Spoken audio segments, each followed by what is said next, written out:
Creating a vintage look without the vintage pieces is possible. Join me as I show you. I start with this polka dot skirt, which actually has probably more of a 50s design but has a 40s fit. It actually has pop. This thin knit jumper is the right kind of material, and although the colour isn't quite right for the 40s and it has a high neckline which they didn't often wear, it still has the right kind of feel. They would nearly always wear little belts in the 40s, often these skinny belts, so although this is a modern belt, it just adds to that look.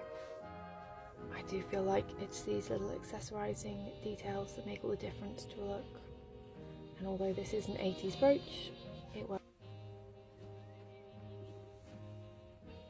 I do have seams on my stockings, but that's not necessary.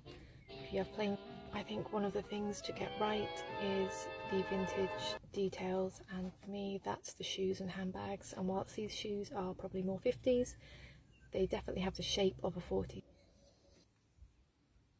And I count hair as an accessory, so I've created really simple messy victory rolls and added a headscarf, which was a really classic way that women wore their hair in the 40s. And they would not have left home without their gloves. This is an 80s jacket, but the boxy shape reflects the 1940s style. And a hint of red lip, because they would not have left home without that either. I just want to say I love mixing my prints. I think doing it this way gives a vintage look a modern twist.